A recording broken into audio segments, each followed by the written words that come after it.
Eureka! Conduction. If you stir a boiling liquid with a plastic ladle, after a few moments, the ladle will become quite warm. The same will happen with a wooden ladle. And a ladle made of metal can even become too hot to handle.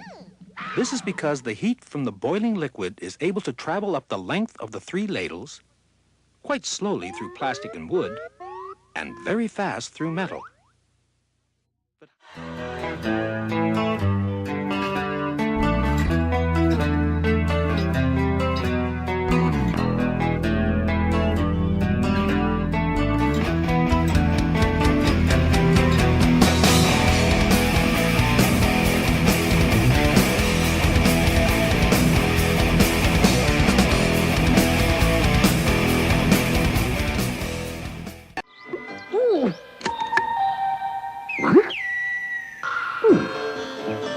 Eureka! Convection.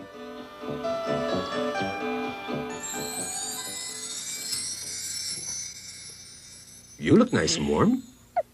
Where does the heat for that hot water radiator come from? The furnace, of course. In the basement. Why is the furnace always kept in the basement? Why couldn't it be in the attic for a change?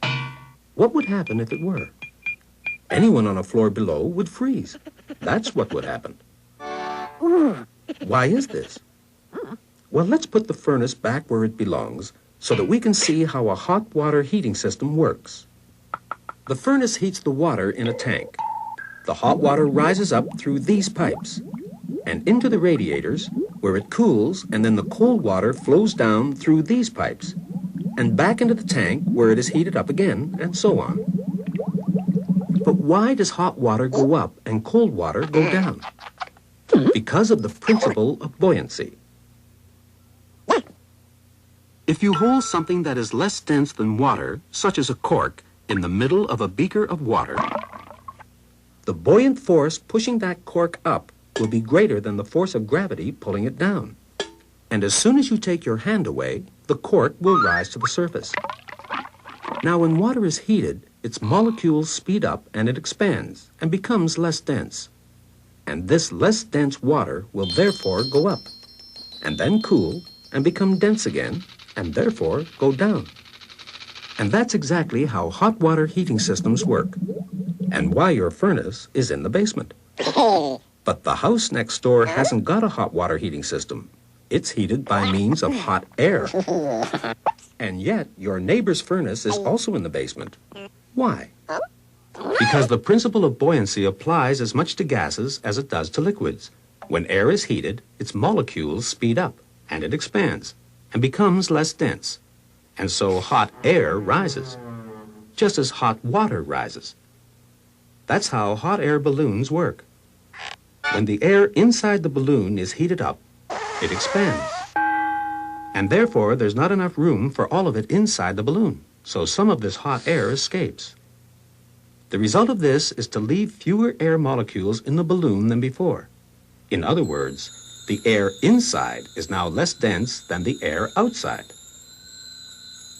So the balloon floats upwards, just like the cork in the beaker of water. The fact that hot air rises also comes in useful when cooking a hot dog. It'll take forever to get hot if you hold it beneath a fire.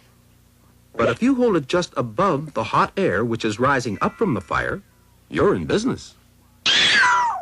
And this is why your neighbor's hot air heating system is able to work on the same principle as your hot water heating system. Hot air goes up, it cools, and the cold air goes down. Since the behavior of gases and liquids is so similar in this and many other respects, and since both gases and liquids flow, scientists refer to both as fluids, and to the type of heat transfer which carries or conveys hot fluids upwards and cold fluids downwards as convection. And it's thanks to convection that balloons go up, hot dogs get hot when you hold them over a fire, and one furnace in your basement is enough to heat your whole house.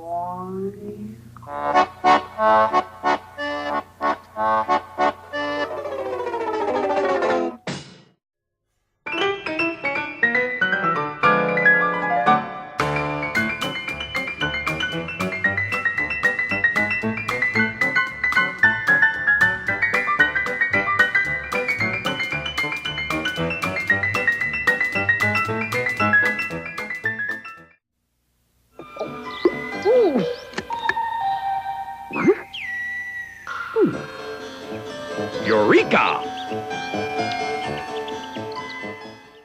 Radiation waves. If you touch something that is very hot, you'll get burnt. This is because of conduction.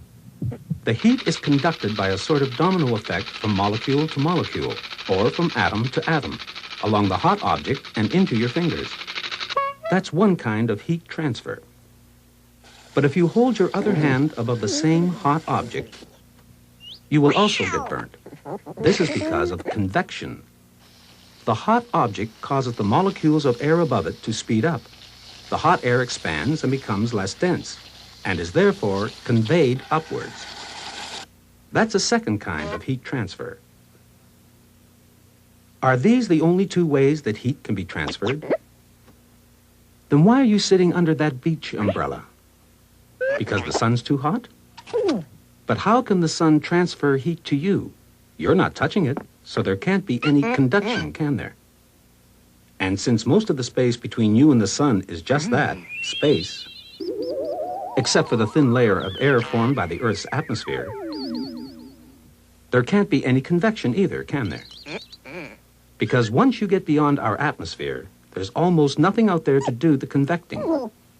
But the sun still feels hot. Amazing. How is that possible? Is there a third kind of heat transfer which allows heat to move through empty space? Yes, there is. And to understand it, you must first of all remember that heat is a form of energy. Now, energy can travel in various ways, but one of the chief ways in which heat energy travels is in the form of waves. Rather like the waves that a boat makes when it moves through the sea, or the waves that spread out when you drop a pebble into a pool of water, or the waves that travel along a rope if you jiggle one end of it up and down. In all these cases, what you are seeing is the effect of the movement of energy itself. By means of waves, energy can move through any distance. You can do it yourself. You can make that umbrella move without touching it. Tie one end of your rope to the umbrella, and now move your end of the rope up and down. You can actually see that your energy is traveling through the space between you and the umbrella, and then making the umbrella move. The heat energy from the sun travels like that. The sun sends out waves of heat energy in all directions. Each of them is rather like the spoke of a wheel, and this is exactly what scientists call them, only they use the Latin word for spoke, which is radius, from which they get the word radiation, the name given to this third kind of heat transfer. So it's by means of radiation waves that the sun can transfer its heat energy to you and make your molecules go faster and therefore make you hotter, even though the sun is millions of miles away. Just as by means of waves again, you can transfer your energy to the umbrella and make it move, even though you're standing several meters away from it. But it isn't just the sun that radiates heat in all directions. So does an ordinary fire, or a stove, or an electric light bulb. In fact, waves of heat energy are radiated to some extent by all sources of heat.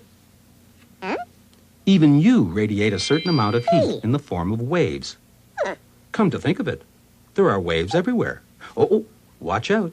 Here comes a big one now.